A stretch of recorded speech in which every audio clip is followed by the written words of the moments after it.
Hello, trampoline friends. Welcome to episode 11 of Trampoline Insight. I'm Nuno Merino alongside Stephen Gluckston, and today we have a new exciting friend with us, and this time from my home country. Joining us today is an athlete still competing and on his way to the Tokyo Olympic Games. He has already competed in 2 Olympic Games as well as 2 World Games. He's finaled individually at 2 World Championships, and he is the reigning European Games champion. Please welcome our friend and teammate, Diogo Ganchinho. Thanks for joining us, Diogo. How you doing? Thank you, guys. It's an honor to be here with you, and congrats on the show. Very exciting to be here with you guys tonight. So Diogo, we know you very well. Me and Stephen, we know you very well. I lived with you a lot of years of my life, but we are excited for the audience to know you a little bit better as well. So tell us one thing. How did you start on trampoline, and how old were you? Okay, so I was always like a very active kid, and I was fascinated about action sports. But I was growing up in a really, really small village, and there was no access to major action sports. Actually, sports were something that people were just playing around on the streets and on the field, actually. And then, it was really not difficult to know that there was something new coming into town. So trampoline was something new there. And pretty much every friend that I had, they all talk about it, and they said, hey, let's try this, and it's trampoline and you can bounce, and so I started there when I was 6. It was just the beginning of the club. Actually, it was only a mini trampoline, not a double mini, like a mini trampoline and a mat. I remember those times. Yeah, so it was really like starting from the bottom. And so we started like for, I think it was like 2 or 3 practices a week, sorry. And I realized that I was not like, I really enjoyed that, but it was really, really hard for me to understand because I didn't have a background in gymnastics. I was playing football or skating, whatever. So I was like, oh, this is really hard. But that kind of like turned myself on, like in terms of like curiosity and this kind of like, I really want to improve my skill, and my friend is doing this, so I really want to do that too. So that's how I started. And then the club actually. And how old were you at that time? I was 6. And the club was actually starting, and then I was really interested in especially for myself, like the challenge of like going there the next day and try to actually land a front somersault or something like that. And that was like the first thing. And then the club started to grow up, and we had the double mini, and then like 3 years after that, maybe we had the first trampoline. So you started in double mini as well? How long? Yes. How long did you train double mini for? So I started double mini once it arrived at the club, and then I did it until age 18. I went to the Europeans. I won the junior Europeans. Some WAGs, I won 2, and it was part of my build up as an athlete, as a trampoline athlete. Mm-hmm. It was really important, and I think you guys have already had this discussion about the tumbling and double mini, and I think that double mini is something that really helped me improving my skills on synchronized trampoline, because you had the ability to do some skills really like lower than the usual. Are you saying that you had to jump low for Nuno? Is that what you're saying? Yeah. No, I what I'm saying actually was that you're caught, busted. No, like every time Nuno needed to actually jump lower, he was able to do it. And I think the double mini skills helped him a lot doing that. And the same for me, because we all struggle in some routines. So That For is sure. true. So, what? Diogo has this motto, okay? It's synchro. There is no time of flight. Let's yes, jump lower. Yeah, yeah, I'm with you. It's way easier to adjust. You can go up, you can go down. you should jump on the line. You Yeah. don't need to go and someone needs to keep up with you. No, jump on this line. That's the Yeah. synchro line, and that's how you should jump. I always had the same argument with Logan, because we would train. I said, okay, calm down. And every time he would get to the competition, he would get so excited and start like 3 meters higher than practice. So I had the same conversation. That's- right in the middle. Yeah, Diogo was a great synchro partner. He did not have any of those things. Thank you, Nuno. Well, that's why you guys were successful. Yeah. So at what age, you started when you were 6, at what age did you start competing? Well, I started like the year after, age Oh, wow. 7, and we had these little tournaments in the district, and then I actually was really impressed by one club that was actually Nuno's first club, which was Tumar, and the kids there, they were really good, and I was looking at them and I was like, oh my God, these guys are so good. I want to be like this one and do something more. And then so I kept improving, and then I did my first WAGs in 96. I was age 9, because before there was this 9-10 age group. So that was like the first competition that actually it was one of the turnovers of my career, because I saw like these guys doing great stuff from other countries, stuff that I didn't know it was possible in our age. So yeah. We saw you. We did one episode where we researched all the world championship finalists and saw if they competed at that world age group. So we saw you there in 1996. Your name came up. So it's pretty funny. You did more than one WAGs in trampoline, right? Because Steven only got the ones that were finalists, and you were only finalists on one. Is that correct? In trampoline? Yes. No, I went to finals in 98. I finished 4th. In 99, I went to the finals in 2nd after Nagasaki, and Masaki Ito was also in that final. And then I crashed in we had final. it there. And then in 2001, I got 3rd place in trampoline. I crashed in double mini. We need to review that list, Steven. So I think he was there. I think you only at one. We even talked about it. There was only one trampoline, and I thought he participated in more. Yeah, could be. So did you have, during these years when you were in the age group level, did you have a trampoline idol?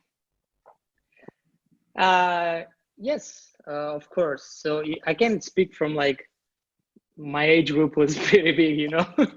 Yeah. It's like, so I remember when we were young, we used to watch a lot of tapes of trampoline. So VHS. VHS. So like Moskalenko, Kazakh, and Fabrice Schwertz, and then a little bit after David Martin, Manu, and Dimitri. So I remember I would spend like pretty much every day of my summer watching that tape all over, and again and again and again. So my parents were kind of like, this is too much trampoline. And so I was studying. It seems from everyone that we interview, everyone watched a lot of tapes over and over and over and over. It seems like it's something that higher level athletes really do. So yeah, I was really, really a fan of Kazakh. And you saw him in 94? Yeah. Are you talking about the video? Like 99, I think 99 he did awesome. I think he was 2nd, something like that at Worlds. Yeah, I think so. I think he was maybe 2nd. 3rd. I think 2nd or 3rd. He was 2nd. I think he was 2nd.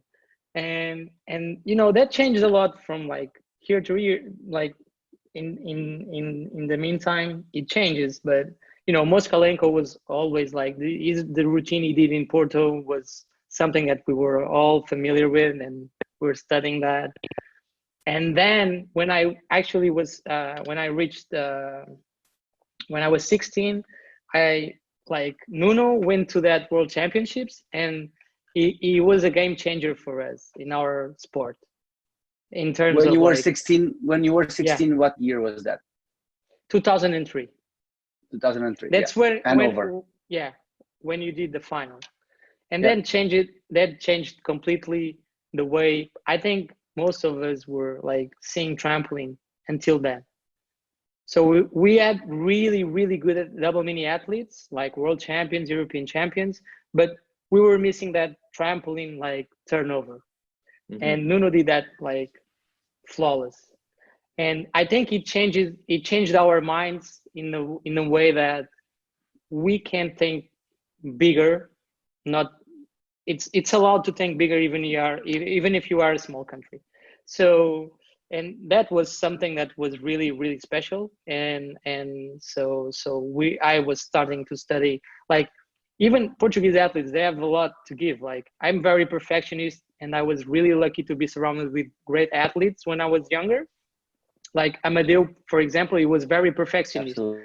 So it was someone that by watching him, I was able to actually practice one skill for 1 or 2 weeks, just that skill, to work my line and everything. Nuno Lico, Wow. for example, was like, his competitive mind was really an example for us. And then Nuno came with this, like, doing something that never everyone was like, oh my God, this is special, this is something. And he actually led the way to what we are today. So many That's idols. awesome. See, Good job, Nuno. I never saw it that way. I can see it now. How I guess I was living it, but for me, it was already possible. I guess for them, probably it was seeing a different. I never saw it that way, but I guess I appreciate you saying that. I wouldn't say, oh, I opened the door. I probably You did. You did, probably because when more once you do that, people and the community start to look at differently. I was gonna we say, are not just the guys from double mini and tumbling. We are Yeah. also the guys in trampoline. So I think It's a self-fulfilling prophecy. You know, once they know that it can be done, then they think they can do it, and then it happens again. And I think that was like part of I think of our it is success possible. as a male team today. Yeah, I agree. It just I never saw it that way. I guess Yeah. because I guess Well, when now you're you see living, it. well, now I guess now So I speaking, know you're always right. You're not 40. So speaking on Nuno, you were teammates and synchro partners with Nuno for a long time. Can you share a funny story about Nuno Merino, please? Anything that comes to mind? Well, Okay, I think it comes to mind Russia. I'm sure he has I am sure he has many more stories about me that he cannot tell here. But I Nuno was always very focused on his goals, and he was very driven by discipline and work ethics and all that. And I was more like chilled, but it doesn't mean I'm not a geek of trampoline. I'm the guy that knows that Rosie did 10 pre-bounces before she won the first gold medal at the Olympics. I like to study, but I keep it like for myself. But anyway, so it was always very like, low profile in these, and the work, like really disciplined and everything. And once I started to actually bounce with him in synchro, I think I was like, man, we won this World Cup, let's celebrate. And it was always like, oh, should I celebrate this or not? And we did like two great World Cup finals. One was in Japan, and the other one like was in Russia. And we did like a flawless routine. It was awesome. And then Nuno loves Russia. I don't know if you guys know that. So I thought to myself, well, it's time for him to celebrate, and he loves Russia. So let's do something different. And I'm not gonna tell you guys much about it. I'm just gonna say that the next day we were at the airport, and I didn't know him. Like it was, I could not recognize Nuno. and I was responsible for that, and I'm really proud of that. Really proud. I appreciate that. Good. You should also say that on that final was the final that we had 3 or 4 no's in the same routine. Really? I don't remember that. You don't 3 or remember 4? that? No, you said no. Yes, because it was we were doing the Really? half drift routine, the 3 triple routines, like maybe for the first or second time competing, and I don't even remember how many times we did it. So if the drift pike was not good, we would say no. We would switch to the other First routine. skill. Yes, you have no idea. It was like 3 or 4 in the my middle of gosh. the routine. That it was unthinkable. I don't think I've ever done a final like that, but it was I think beautiful. We said I think he 0 was no's. enjoying. I think he was enjoying the fact that I like to change routines. So he was Yes. actually having fun with that. What I enjoyed is the fact that you are not picky about those things, and you're not very attached. Like if I tell you, okay, Diogo, we're gonna have 10 no's. It's possible that in each skill I'm gonna say a no, and this is the backup plan. You're just gonna go with it, and you're gonna say, okay, no problem. Instead Please of other give me athletes some that adrenaline. That's I what know, I'm right? here for. And other athletes are like, no, I can't do that. I can change my routine. I'm like, Right. well, then we're not doing this good. Well, the fact is, I just want to say this, Steven. If you do it by the book, it's always gonna be better. Okay, don't get me wrong. Yeah, but Yeah. if you have, So, if you but have I some think- no's, it's fine too. No, I think it's important. I think it's necessary. I think that's why we kind of talked on this in another podcast. Why synchro is so good for trampoline, because it releases or creates this cognitive thinking that you have to do 2 things at the same time, and you have to be able to subconsciously change and make decisions while you're doing something else. So I think that's honestly, I don't know if you guys were great athletes because of that, or you were able to do that because you were great athletes. But either way, Both, you see those probably. hand in hand, right? So all right, our next question for you, Diogo, is how many world championships have you competed in? Like senior, Yes. 11. Whoa. 11. 2005, 7, 9, 10, 9, 11. 10. I think 13. it's No, 11. 12, Yeah, 13. Russia was my 10th. So Japan now it's 11. Yeah. Wow. Yeah, I I'm did an old 9. guy. So yeah, because And, before there were no world championships like individual Every year, Yeah, yes. every year. yeah, but still, And 11 every year. It's still pretty good. It's not. yeah, that's not still a Well, lot now of you world guys championships. saying that I'm old, so I'm not. No. Like... I don't think that you're old yet. I don't think No. that you're old yet. So I feel good. which one was your best finish? It was in Sofia 2013. I finished 5th. Yeah, And it was I really. I remember that when Yeah. you should have medaled. And you I should think have there done was it. I think there was some celebration too, if I remember correctly. Yeah, I did. I celebrate. Like it's not very common, And but I yeah. did it. Yeah, I it was remember very that routine was special. really good. Yeah, especially after London, I crashed, and I was like really, I really wanted to make a performance that was up to me as like to myself as an athlete, as a person in London, because it's the games, and then I crashed, and I was really disappointed at that. And then it was like redemption time, and I felt really, really good. I was really well prepared. And then in finals, I did the routine. I didn't celebrate like feeling that, oh, damn, this is a medal routine. No, it was like the feeling of finishing a routine that that is up to you, to your level of skill, your Mhm. training, performance, everything. So that was a special feeling, especially after the big disappointment of the Olympics. And I didn't know about any medal at all because it was still like 4 or 5 guys to jump. So and they were the best in the world. So I didn't think about that for a minute. I was just really glad that I was performing up to my level. So that was like the best feeling ever. Yeah.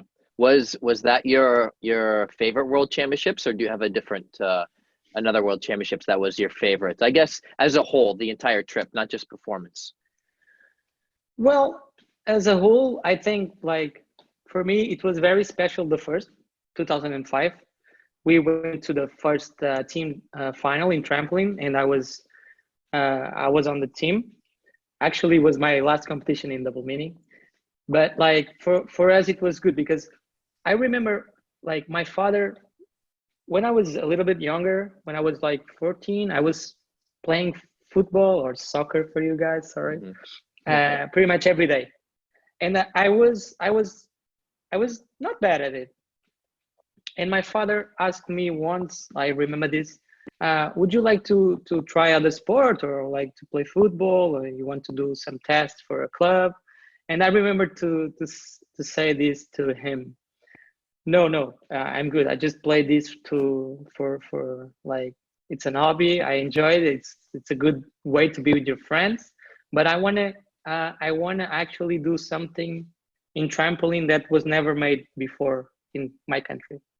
And I know that, and I knew, sorry, there was many things that we could do that were not done before. So actually that one was really special because it was the first time ever in trampoline history in Portugal that we made the team final. Then for sure 2007 I did good and I qualified for the Olympics, but 2009 was special because it was my first final. But I think that when you start to build, and especially team, and you feel that you're like doing it for the team and the country, it's very special. And yeah, I cannot say like which one is my favorite.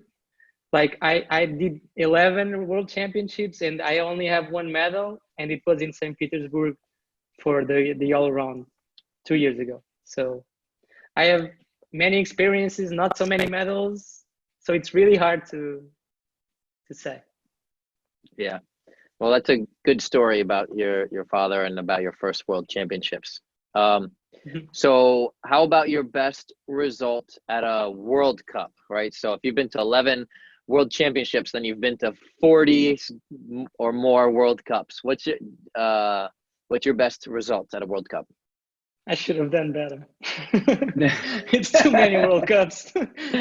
Well, my best, it's third place. I did it like 3 times, I guess. That's one awesome. in Japan. I think so. One in Japan, another one in Baku, and another one in Coimbra. So that's for an individual results. Yeah. That's my best. And you guys won the World Cup series 2011. Yeah, the year after Logan and I think had won the year prior. Well, because we had to let you guys win so you could be happy, and then no, okay. actually, or maybe it's the other way around. In 2010, I was not bouncing for 5 months. That's why you guys won. I'm kidding. Okay. All right, so we talked about World Championships. We talked about World Cup. Let's switch it to Olympic Games. You competed in 2 Olympic Games, in 2008 Beijing and 2012 in London. How were they different? What did you like or dislike about each one of them? Well, if the first one was the expectation was more to get the experience. I was still young, and I didn't have like this great expectation of the competition, like in terms of results. I was like really excited about the moment. And so I finished 11, and it was like an amazing experience.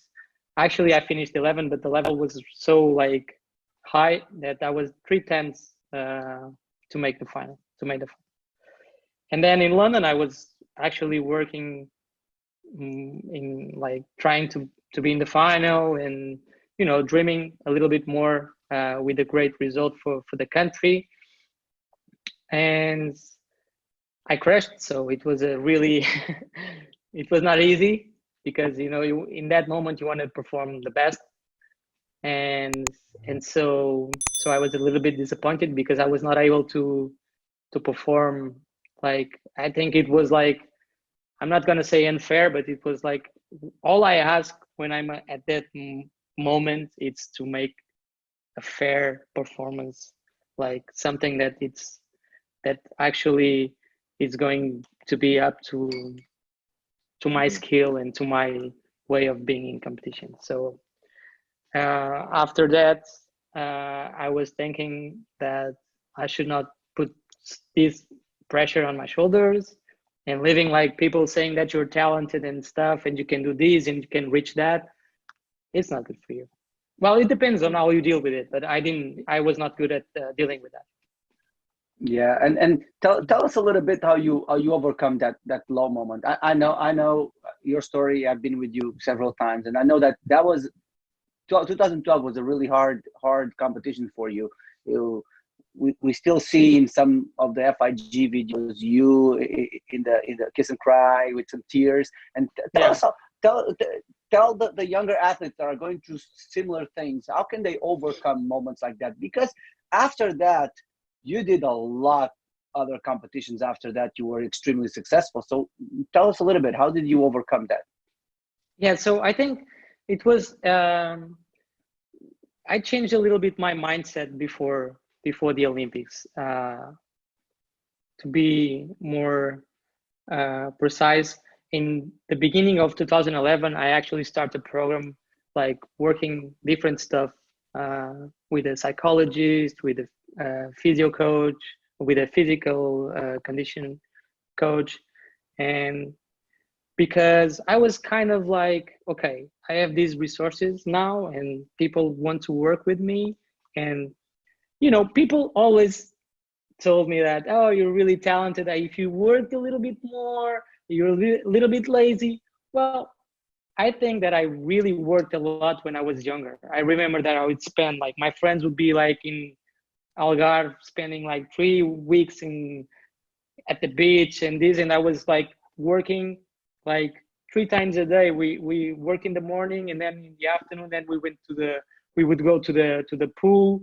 And that was part of me growing up, you know, as an athlete. And I did a lot when I was younger. And then, you know, it's that phase where when you're growing and you're 17, 18, and you discover other things, and it's really easy for you to lose the path, you know? So yeah, especially after the final in St. Petersburg in 2009, I finished 6th at Worlds. And then I realized, no, if I work more and if I can dedicate myself a little bit more to this, like doing specific things that I'm not doing because I really like to jump and that's it. I can improve my skills. Diogo doesn't like to stretch. He doesn't like to do flexibility. Yeah, like, do you see skaters stretching or surfers? No, now you see, but before, no. So anyway, then it was a big turnover, and I worked a lot in 2011, in 2012, I was doing a lot of work besides trampoline.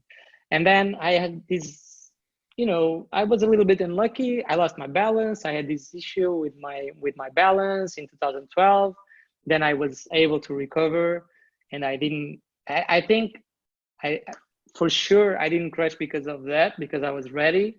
But at the same time, the stress levels were really high and the expectations were really high, and I didn't knew how to deal with that. And then, well, when you actually fail in front of 10,000, not 10,000, 10,000, it was like more. No, like in the arena, but then you have a country behind you Yes. that is watching you with expectations. Right. This, I think, teaches you a lot. Like, it makes you grow a lot.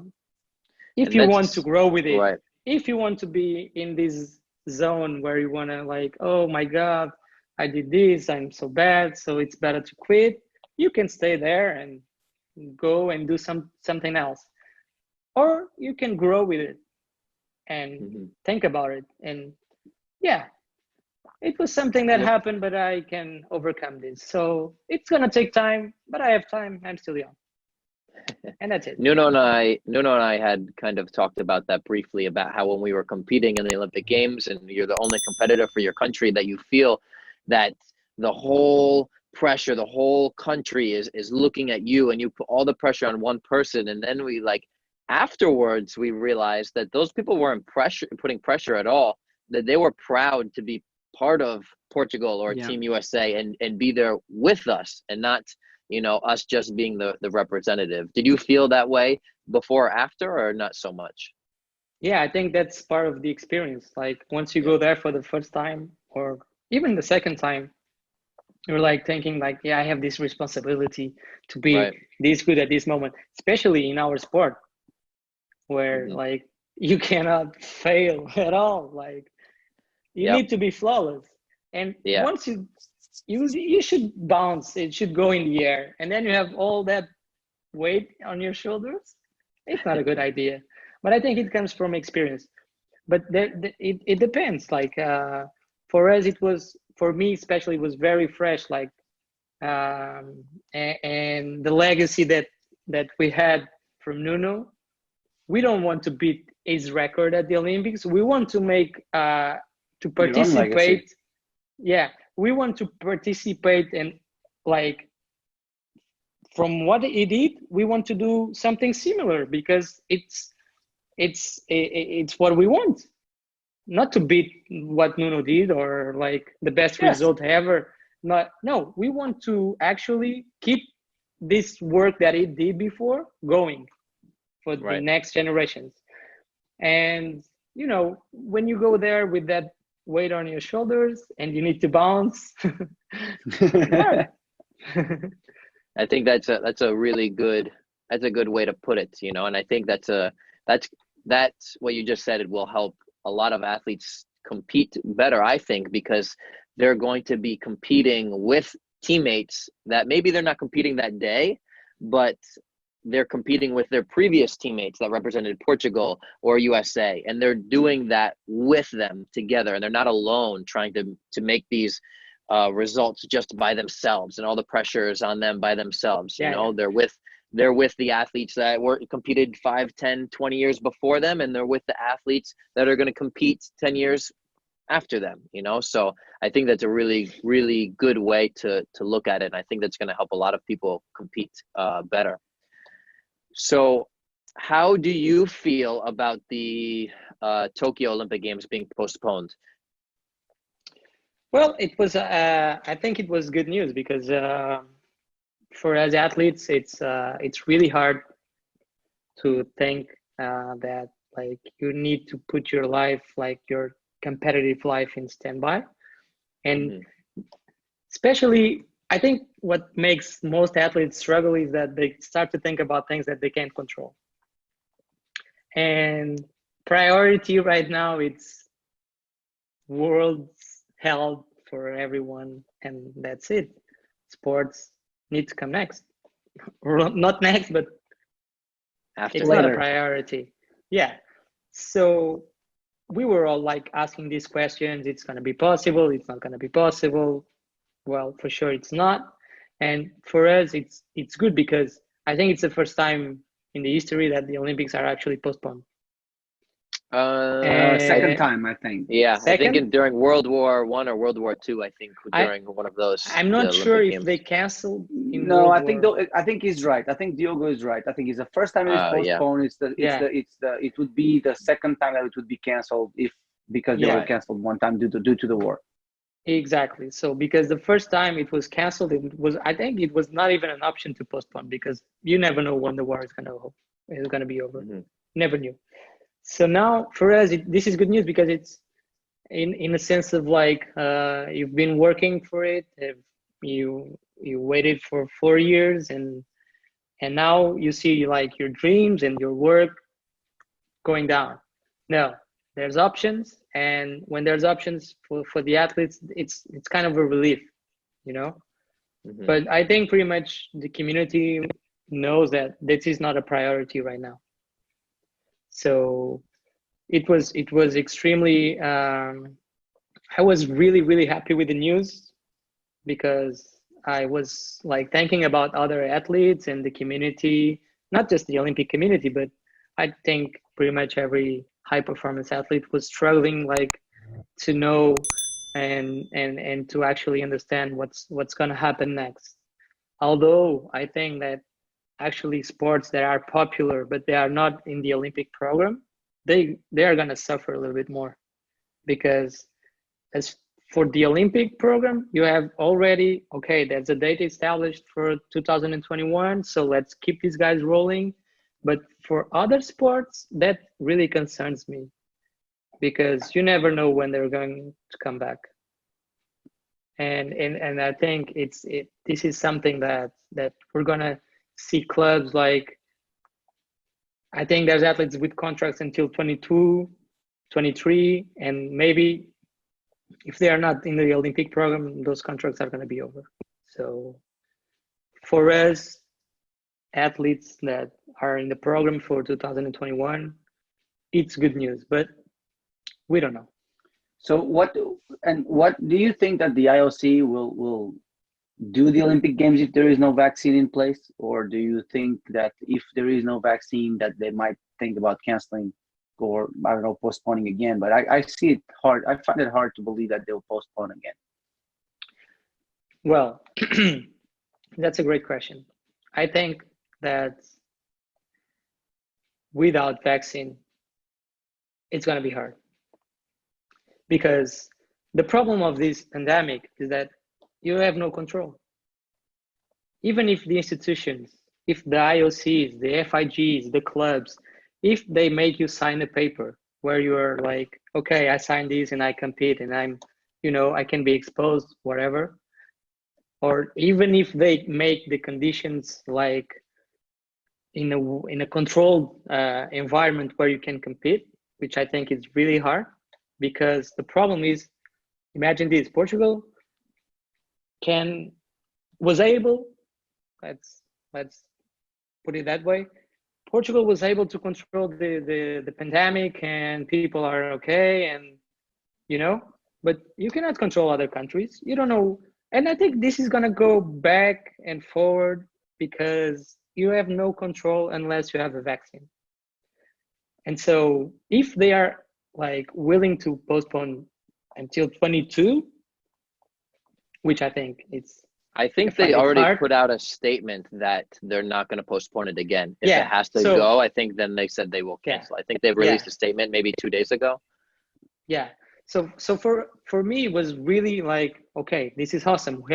We have some time, But the thing is that you cannot control this unless you have a vaccine.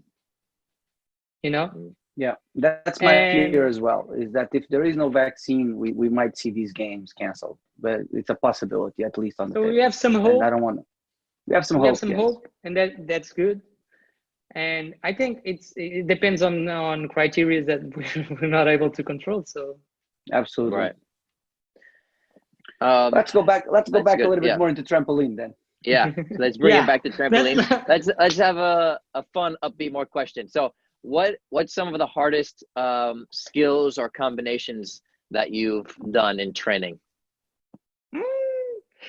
Okay, so we have some pretty good ones with balls and everything. Oh yeah. I saw some. Yeah. Well, I think I did full Rudy with the ball, with the Pilates ball. With the Pilates ball. Yeah. So last 2017, I went to Skyrider. Skyriders is always. Of course. Anytime the story starts at Skyriders, ... it's going to be a good story. Well, I did I remember when I was 16, I did a quad in a 6x4 and it was not easy, but tuck, not pike. When I went to, Nuno was with me. We did a training camp with Dimitri in 2007, I guess. 7, yeah, I think so. Yeah, and I did a quad Rudy to the pit. To the pit, I think so. Yeah. Yeah. Wow. And then I did not combinations, but yeah, once I get on the plane to go to Skyriders, I'm already feeling the adrenaline in my blood. I can assure you that.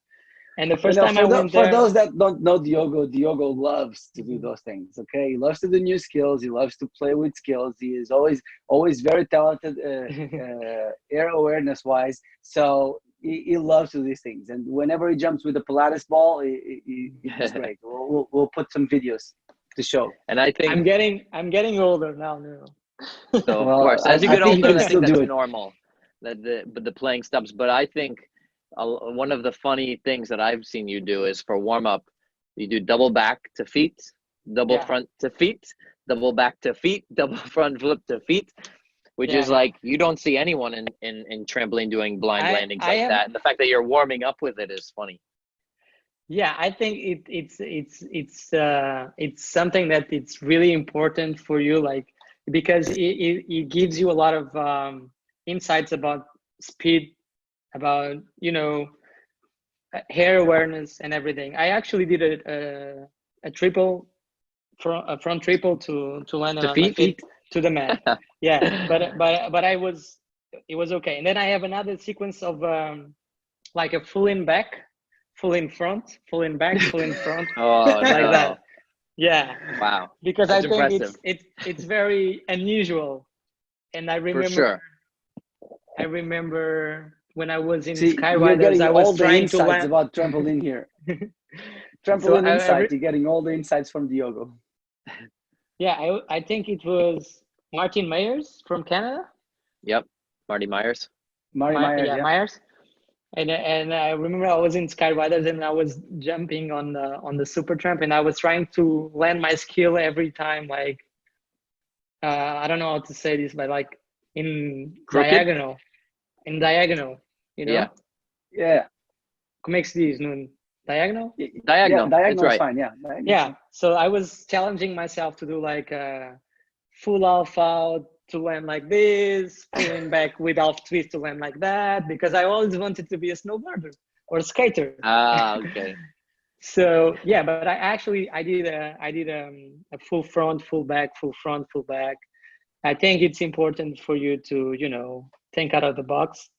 Yeah. And it's really interesting because I'm also coaching kids sometimes, and you know, when I ask them to do a little bit of like this, like in a really small way, like do half twist, do backflip, do half twist, do barani, and then what, half twist in the middle? What is that?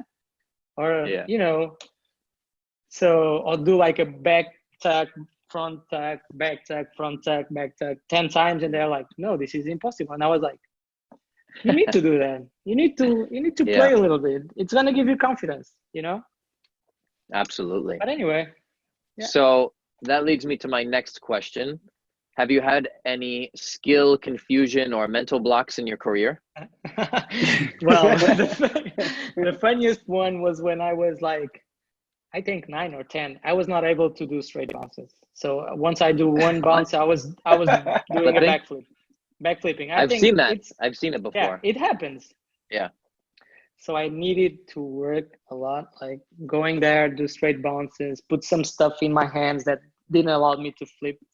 So and then sometimes I had this twisting problem. You know, before you go, yeah. I literally had an athlete having that problem. Like before we closed, like 2 or 3 weeks before we closed the gym, she was doing exactly the same thing. Straight bounce, like 3 or 4 straight bounce, do a back tuck. Couldn't stop. I was like, what? Yeah. It happens, you know, it happens. And in your brain, the trick here is you need to get, you know, to figure out some tricks that are going to play with your brain and are going to, you know, you need to actually shit your brain, you know. You need to play with that. To trick him, exactly. So just put stuff in her hands, like the amount of weight that she cannot flip, and she will start to bouncing and be progressive and getting some height. That's how I, you know, overcame the problem. And then what about when you were older? Yeah, straight, like back straight. Sometimes I was flipping and rotating, like doing full, twisting, double full. Doing fulls, yeah, full, double full, and I was like, okay, whatever. Steven knows all about that one.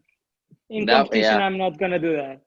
So I was, I think what got me through, it was never a problem. I never had to change my routines because of that. And it was, when I was not focused, it was happening, but I was always laughing at it. And I was like, yeah, right. Yeah, you can do this now. But when it's gonna count, I'm not gonna do it. And it never happened in competition. But I yeah, think that sometimes mindset is important. That mindset is important to just take the importance out of the problem and just believe that you can still do it. It's very important. If you give that importance to the problem, it's gonna be a problem. You start creating a doubt in your brain, in your mind. Yeah, just laugh at it. Yeah, right. Yeah. This is cool. But when it's gonna come in competition, I'm not gonna. Yeah. When it matters, I'm but gonna do great. I think it's a challenge. Not everyone perhaps could think like that. I don't know. Yeah. Yes, it's not so easy. Otherwise, no one would have the skill problems. I'm making it easier here, but it's not that easy.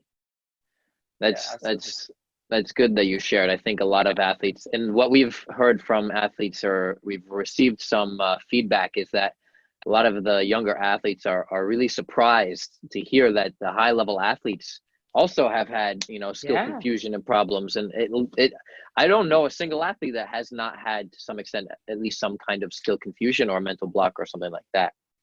All right, so next question, kind of a philosophical one, I guess you could say.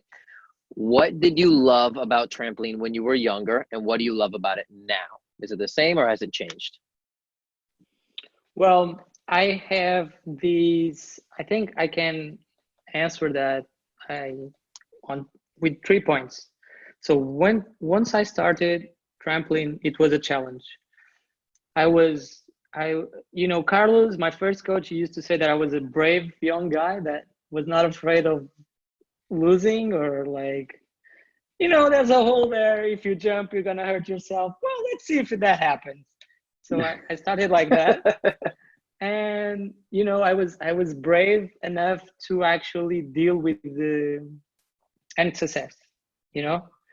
So and I had these support from my family, and I was really well surrounded in terms of I had almost a trampoline park where in when I was 10, Salvaterra de Magos was a city near my club, which was also a Carlos club, that had this pit, and they had the trampolines on the floor. So I had this chance to actually grow up there and improve a lot. So I was always enjoying myself with trampoline, and life was good, and I didn't think about trampoline as a professional sport at all. And then the turnover was okay, this has been growing a lot in Portugal, and now we have support from government, some small brands, clubs. So this is something that I have to work out as a profession. And for me, that was a little bit strange at the beginning. And then what changed more was that I think the big turnover was 2016. I didn't perform at the Olympics. I went to the test event. From the rules of our federation, it was Diogo Abreu performing at the Olympics. And I had this mindset okay, so maybe it's time to stop, or should I continue? Because I was feeling that I was still, progressing. I still had some margin to, do some other stuff that was not as I said before, there's still things to do in Portugal, and there's still things that I feel that I can contribute to. So I said to myself, okay, if I'm going to continue from now on, 2016, it's going to be the way I started this. It's going to be enjoying myself. I am already happy with my career, with my achievements. I know I don't own anything to nobody, so I'm going to continue just from the point where I started. That's the only way. And then magic happened. Then I got the best results of my career. Yeah. That's awesome. And I feel like I did the same thing a little bit with my career. We talked a little bit this before, but I feel like after 2008, when I didn't go to the Olympic Games, I think I changed my mindset and start studying as well. And when I started studying, take the pressure off trampoline, and everything started getting better from that point on. I think Did you everyone finish goes a World little bit. Series like third place Yes, or fourth second, place, something like fourth that? place, fourth place in Ah, 2011. damn. When we won in synchro, I was fourth individual. Yeah. Ah, okay. I thought it was third. Well, No, oh, close, but no. I yeah, but was I four remember. times I remember. fourth place at World Cups. Yeah, that You was know, amazing. Yeah. I think I always wondered, like when I was growing up, like what came first, the chicken or the egg, the success, you know, and then you relax, or do you have more pressure when you have more success, you know? And I think every athlete goes through that circle to some extent, where they put so much pressure to be successful, and then maybe they have success, maybe they don't, and then they come back around, they say, you know what, I'm gonna stop putting this pressure on myself and just jump for fun. And I think that's, and I hope, at least I'm biased because I experienced this, and Nuno, you experienced this, and Diogo, you experienced this, but well, maybe not. Your career's still not over yet, but you know, the last few years, I remember the best years because it's like no pressure, just jumping for fun, enjoying it, you know. Yeah, yeah. So, but that's great to hear. And the So biggest challenge is actually that when you have a 26-year-old career, you're like, what is gonna keep me like motivated to continue? go. So you need to find, you know, those tricks that not just, you know, tricks for your brain, but also for your motivation. Like, absolutely, what should I do next, or what can I do next, or am I able to continue the path? And I was very happy with that because I don't know. I always find ways that keep me motivated. that's good. That's good. That's important.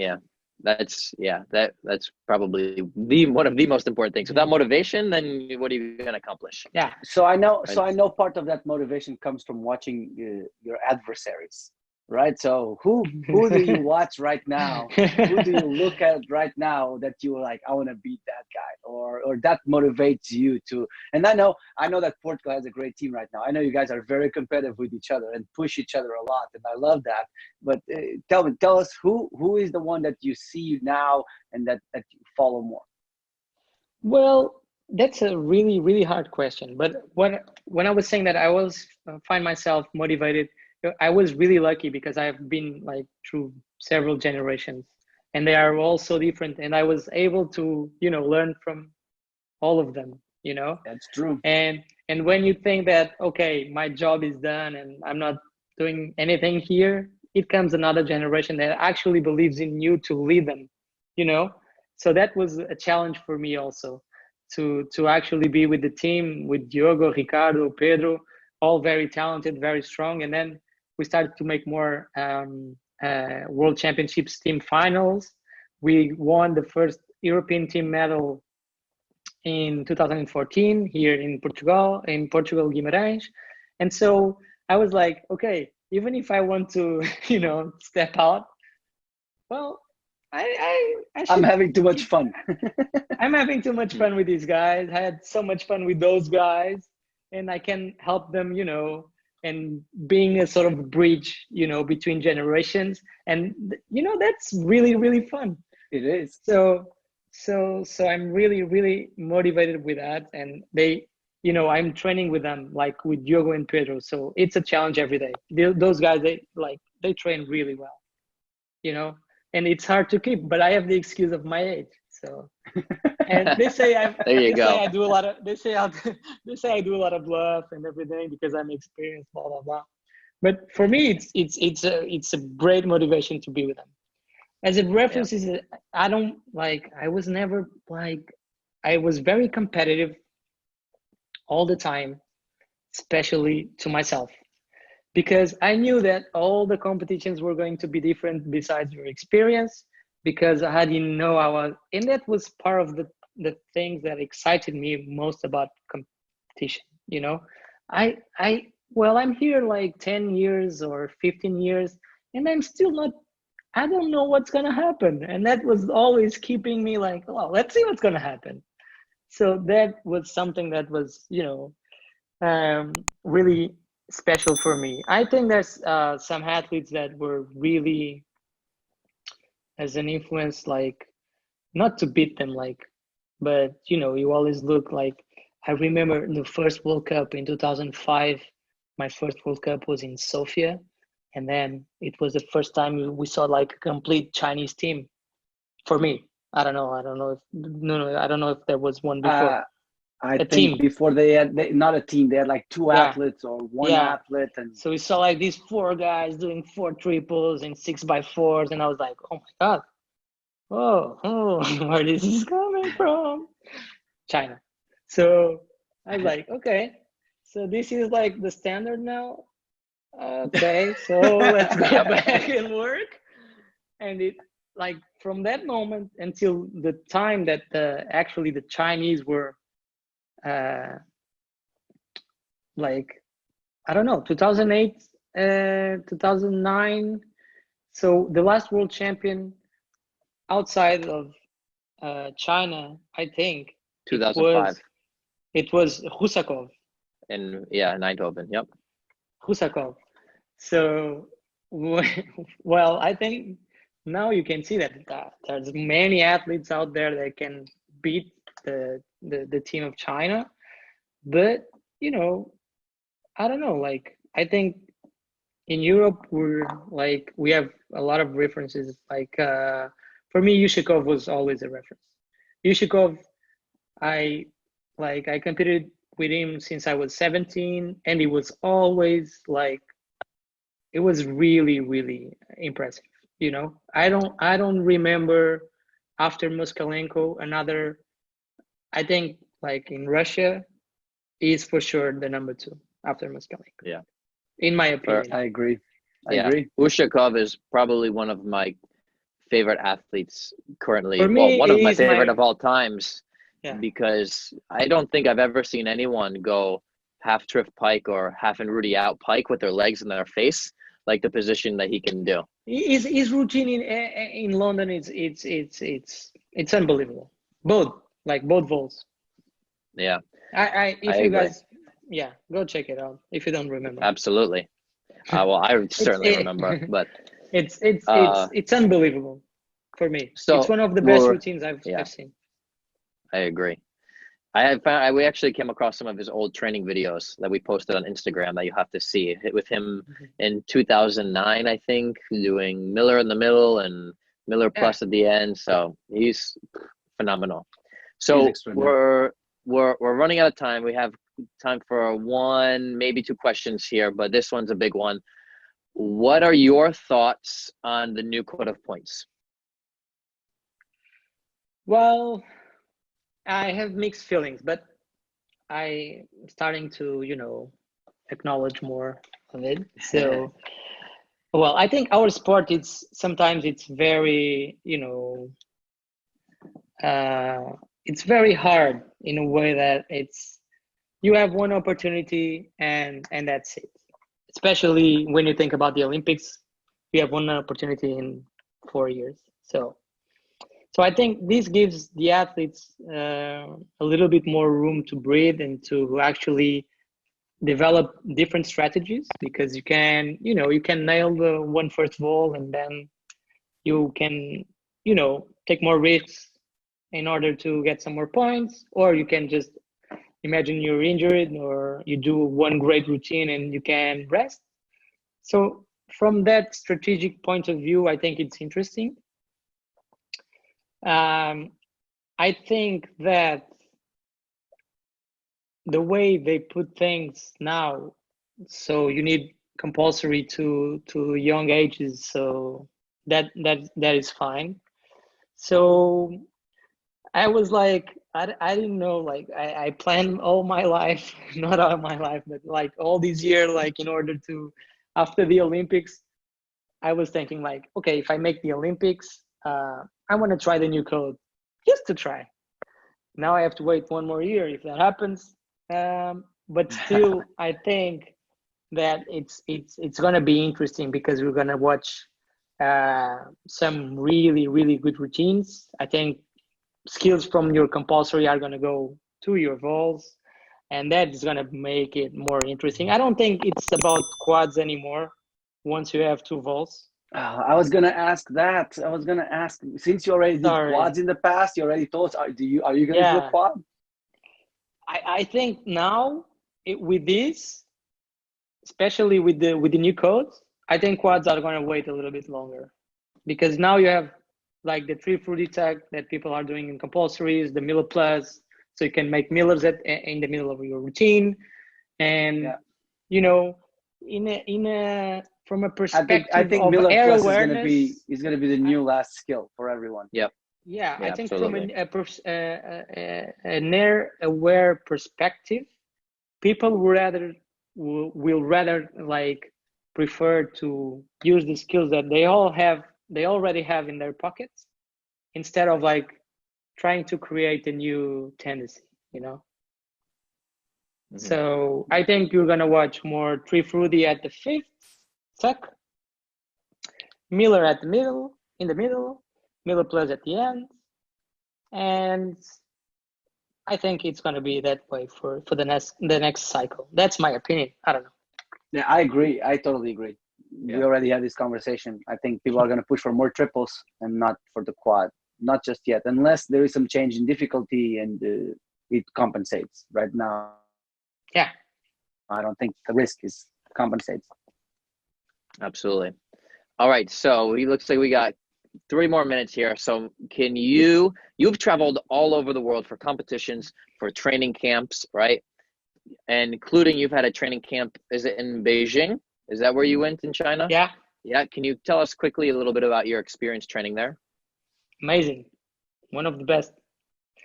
So they they know how to do things there. So in Beijing you have like 4 lines with 3 trampolines.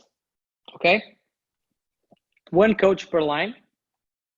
So the line of for example, Gaole, it's not the same as Zong and Tu, because the coach, they are different. It's different. Mm-hmm. Yeah. So they coach from lines, you know, and then they have a lot of support. It's professional. It's a profession, and they do some dancing. They do some physical work that we were not doing with them, but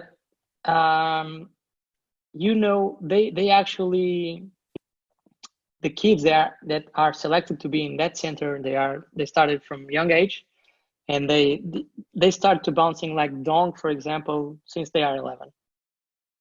They already start to bounce like that. Wow. Okay. And it's amazing to see the number of repetition and the number of skills that they are doing per practice. The older guys like Dong or Tu, they have this status, but they were still practicing like good. Hard. When I was there, Dong was actually injured, but it was a great experience, man. I can tell it was amazing, and you know, I was really I don't know. Dong actually asked me to if I wanted to synchronize with him, and it was like it was one of the biggest honors of my career. Of Like course. this guy's Of course. this guy's an Olympic champion, and he's asking me to make synchro with him. I crashed all the time. I was You were so nervous. I was like, oh damn. Because So- it's not just synchro, you need to perform like him, you know? You need to Yeah. be what? Because they're gonna see him in front and you in the back with this perfect form, So and I was then like, I was giving it all. can't get away with and I was anything. crashing all the time. I have some videos. What can you tell us more about the training camp there? How many kids did they have there training? How many per trampoline? They had 12 trampolines. Yeah. And they also have trampolines to the pit. So that was the trampolines like for practice, like seriously. And then you have some more like, I'm not going to lie to you. I want to say maybe 6 or 3. I'm not sure. I'm not sure. So yeah, kids were like from age, I think probably 11 to 14 or 15. There was like 5, and then from age 15 to till 18, it was like 6, 7 there. And across one row of 4 trampolines? Across No, one that would row. be total, right? So across one row. Yeah, total. But I'm thinking about boys, and then it was girls. So maybe the same for girls. So yeah. So in one row was Shansha Wang. Yep. And then there was Gaulei's coach and Harwin a coach. And then it was on the other one was the coach of Dong Dong and two. On the other one, especially with the younger, was the guy that went with you at the Olympics, Nuno. I don't remember his name. The younger coach. Yes, I don't know his name either. Yeah, he went to the Olympics with you. So, and then there's another one. There's one more coach. And so that makes 5 rows. It's 5 rows actually. Yeah. So it's 15 trampolines and then 3 trampolines to the pit. So maybe 18 trampolines total. That's awesome. What an experience. Yeah. So I have one last question, unless Nuno has one more other. I like to play a game with a lot of friends and athletes. It's called Would You Rather? And you have to pick one of the 2 choices, okay? Okay, so I I'll give you hate that 2. game. So the first one is, would you rather compete the next international competition in a women's leotard or with an eye patch, one eye covering? Well, if I could do both, I would do both. No, you have to pick one. That's the big both? challenge. No, for sure the patch. The eye patch with one eye closed. All right, we got one more. Would you rather? One more. I would I would grow my beard and then I would look like a pirate. Can I wear a hat too?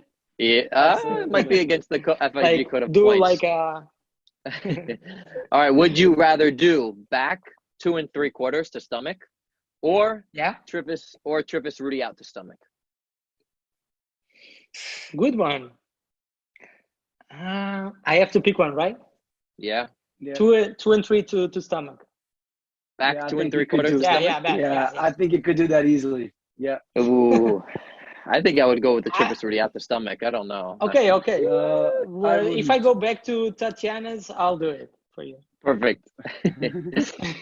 All right. Well, it looks like we have run out of time. Thank you so much, Diogo, for joining us. It was a lot of fun. It was good to see you. We look forward to watching you at the upcoming World Cups and hopefully Olympic Games. And we wish you nothing but the best. And thank you again for sharing your experiences and knowledge with us and the world. So good luck and thanks again. Thank you, guys. Thank you, I Diogo. hope you guys keep up with the show. It's really, really nice to see this kind of show. It's really important for our sport. And it was an honor to be here. Keep safe, be healthy, and it was an honor. Thank you very much. Thank you. Thanks, Thank you, Diogo. That concludes our conversation with Diogo. We hope you enjoyed learning about Diogo and all he has to share. We love to hear your opinions and questions. Please reach out to us by commenting below or via email at trampolineinsight@gmail.com, on Twitter @trampinsight, or on Instagram @trampolineinsight. You can also send us a voice message with questions or opinions by following the link in the episode description so we can play it on the podcast. Thanks for listening, and we can't wait to see you guys on the next episode.